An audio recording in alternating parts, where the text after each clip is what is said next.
Hello everyone, welcome back to my channel. तो आज की इस वीडियो में हम लूज़ सिंपल प्लाजो पैंट की कटिंग करने वाले हैं। बहुत ही इजी मेथड है। थोड़ा सा जो लूज़ होता है ना, जो आजकल बहुत ट्रेंड में चल रहा है, उसको हम बनाने वाले हैं।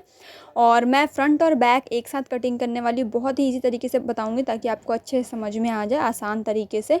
तो बिना देर करते हुए चलिए शुरू करते हैं इस वीडियो को। सबसे पहले मैंने क्या करा है, फैब्रिक को देखिए ऐसे डबल फोल्ड कर लिया, पूरा खुला फैब्रिक को डबल फोल्ड कर लिया है और एक साइड से बंद है। तो इसको ना मैं कटिंग कर ले रही हूँ। अगर आप चाहें तो छोड़ भी सकते हैं, कटिंग ना करें कोई बात नहीं, बाद में कटिंग वैसे भी करना ही है। फ़िलहाल अगर ज़्यादा अर्ज का कपड़ा तो छोड़ भी सकते हैं। तो इस तरीके से कटिंग कर लिया। कटिंग कर लेने के बाद दोनों साइड से खुला हुआ है। अब ये दो हो गए, दो पल्ले। एक बार और मैं इसको फोल्ड कर लूँगी और हम फ्रंट और बैक दोनों की कटिंग एक साथ करेंगे, ठीक है। तो कपड़ा ये कुछ इस तरीके से, मान लो अगर आपका कपड़ा कुछ ऐसा एकदम बिल्कुल लंबे लंबे में होता है ना, लंबाई में होता है, डबल 2 मीटर कपड़ा होता है, तो उनको क्या करना है, डबल कर लेना है और उसके बाद एक बार और फोल्ड करके हमें एक ही साथ कटिंग करना चालू कर देना है, ठीक है। तो इस तरीके से है, 4 फोल्ड है ये और फ्रंट और बैक दोनों हमारा रेडी हो जाएगा। सबसे पहले मैं 1.5 इंच इलास्टिक के लिए निशान लगाऊंगी। अगर आपकी इलास्टिक की चौड़ाई ज़्यादा है तो आप 2 इंच लीजिएगा। अगर थोड़ा कम है, 1 इंच तक का है, तो 1.5 इंच ले लीजिए, ठीक है। तो ये हमारा एक दो निशान लगाएंगे हम इलास्टिक का, एक फ्रंट के लिए एक बैक के लिए। तो ये एक हो गया। अब मैं एक और निशान लगाऊंगी। अभी ऐसा क्यों कर रहे हैं पता चल जाएगा हमें। देखिए बैठने उठने में कोई दिक्कत ना हो, इसीलिए ना बैक हमारा बड़ा होता है, तो उसके लिए हमने ऊपर वाला निशान लगाया है। तो ये सब धीरे धीरे आपको पता चल जाएगा, वो सब देखते रहिए। मैं एंड तक स्टिचिंग वगैरह सब बताऊंगी। अब हम यहाँ पे कमर का निशान लगाएंगे। खुला वाला साइड मेरे ऑपोजिट है, तो यहाँ से ऐसे रखते कमर का निशान में 9 इंच लगाइए। 9 इंच हमारा कैसे है, 32 इंच हमारा कमर था और लूजिंग उसमें 4 इंच ऐड करा, तो आ गया 36। 36 को 4 से भाग दिया तो 9 इंच आ गया। 9 इंच पे निशान लगा दिया। अब इन दोनों लाइन से नीचे से हमें आसन का निशान लगाना है। जैसे हमने 36 को 4 से भाग देने में 9 इंच आया ना, बिल्कुल ऐसे ही आसन में हमें क्या करना है, 9 इंच में ना जितना आपको कंफर्टेबल लगे उसमें 2-3 इंच आपको ऐड कर लेना है। वैसे नॉर्मली जब हम आसन रखते हैं ना, 13-14 इंच तक रखते हैं। अगर कोई एक्स्ट्रा लार्ज वगैरह ना, उसका 15-16 तक रख सकते हो आप। तो यहाँ पे नॉर्मल मीडियम साइज़ तक के लिए ना आप आराम से 13-14 इंच रखना। अगर बच्चे वगैरह हैं तो 12 या 11 इंच तक रखना है आपको, ठीक है। तो इस तरीके से मैंने इन लाइंस को मिला लिया। अब यहाँ से 2 इंच आगे हम बढ़ाएंगे। 2 इंच आगे बढ़ाने के बाद इसको राउंड कर देंगे इस तरीके से। अब ये फ्रंट वाले आसन का हमने निशान लगा लिया। अब यहाँ से 2 इंच का निशान लगाऊंगी और इन लाइन को मिला लूँगी। तो ये हमारे बैक वाले आसन का हम निशान लगाएंगे, ठीक है। ये 2 इंच, इसको फिर से हम आगे बढ़ाएंगे। जैसे हमने पहले वाला 2 इंच आगे बढ़ाया था ऐसे। तो ये हमारा बैक आसन हो गया, ठीक है। अब उसके बाद हम यहाँ पे अब पैंट की ना लेंथ का निशान लगाएंगे, प्लाजो का।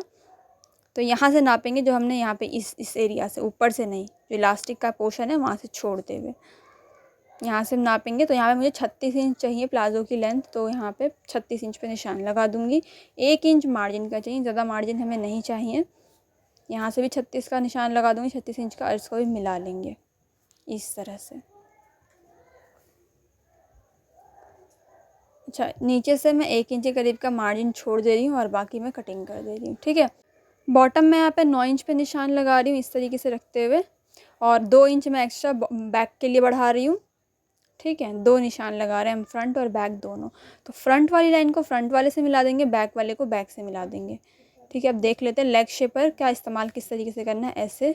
और अगर आपके पास लेग शेपर नहीं तो डायरेक्टली आप चौक से हल्का हल्का निशान लगा के मिला सकते हो। देखो इस तरीके से फ्रंट वाले आसन को फ्रंट वाली लाइन से मिला दिया, बैक वाले आसन को बैक वाली लाइन से मिला दिया। दोनों हमारा ये रेडी हो गया। अब ऊपर हमें देख लेना, इस तरीके से इन लाइंस को मिला ले रही हूँ। ऊपर वाली लाइन से ना, जो आसन वाला पोर्शन है वहाँ को ऊपर रखना है, इस तरीके से तिरछा रखते हुए निशान लगा लेना है। ये देखिए, ये हमारा बैक के लिए हो गया है इस तरीके से। अब हम इसकी कटिंग करेंगे। सबसे पहले यहाँ से कट कर लेंगे। बैक वाला पोर्शन हमें सबसे पहले कट करना है इस तरीके से।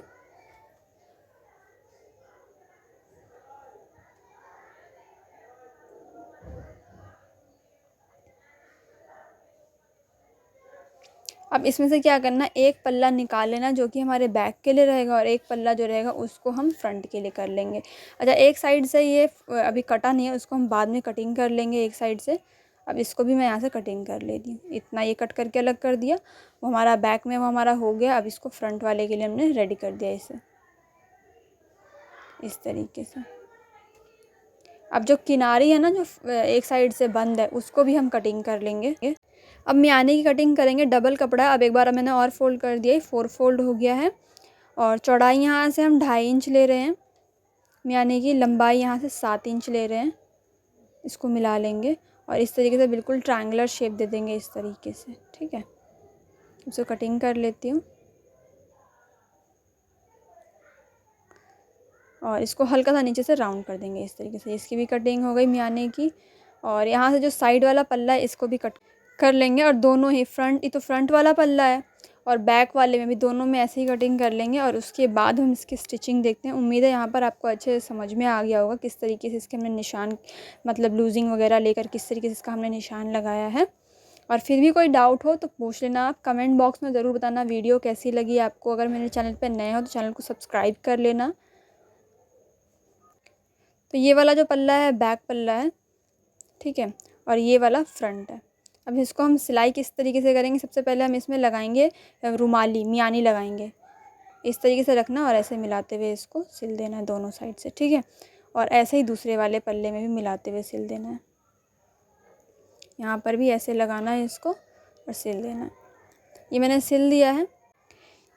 ये बैक वाला पल्ला है, इसको मैं सीधा वाला साइड ऊपर रख ले रही हूँ और ये वाला जो हमारा फ्रंट वाला पल्ला है इसका सीधा वाला पल्ला अंदर की साइड रख लेंगे। ठीक है, अब ऐसे क्या करना है, हमें इसे किनारी दोनों साइड से सिल देना है। ये थोड़ा लूज़ हमने इसको प्लाज़ो को रखा हुआ है इसीलिए किनारी से भी इसको शेप नहीं दी जिस तरीके से बाकी पैंट्स में देते हैं। ठीक है, दोनों किनारी से मैं इसको सिल दे रही, सिल दिया है मैंने। सिल देने के बाद हम क्या करना है, अब नीचे यहाँ पर इसका बॉटम फोल्ड कर लेना है। जितना हमने मार्जिन रखा था उसके अकॉर्डिंग इसको फोल्ड कर लेंगे दोनों साइड से बॉटम को।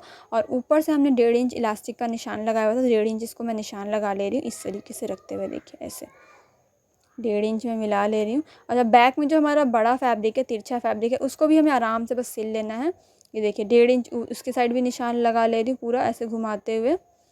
और इसी निशान पे हमें कपड़े को बस फोल्ड करते जाना है, ऐसे फोल्ड करते हुए सिलाई लगा देना है। इस टाइप के प्लाज़ो पैंट में या पैंट जब आप बनाते हो तो इसमें ये प्रॉब्लम नहीं होती जब आप बैठते हो तो पीछे से खींचता है या बैठने में दिक्कत हो रही है, ऐसा कुछ भी नहीं होता।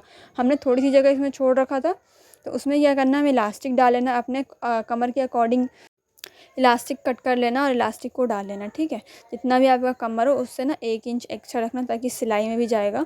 और इसको हम इलास्टिक को डाल ले रहे हैं इस तरीके से और यहाँ से मैं सिल दूँगी। जो थोड़ा सा फैब्रिक हमने खुला छोड़ा था इलास्टिक डालने को उसको भी सिल लूँगी। आसन वाला पोर्शन भी हमने सिल दिया नीचे से मिलाते हुए किनारी को। अच्छा, इसको आप ऑफिस वेयर कुर्ते वगैरह के साथ भी पहन सकते हो क्योंकि थोड़ा सा ये लूज़ है तो पहनने में कंफर्टेबल भी होगा, साथ में स्टाइलिश भी लगेगा। ये बिल्कुल पैंट की तरह हमने इसको फिटेड नहीं बनाया हुआ है।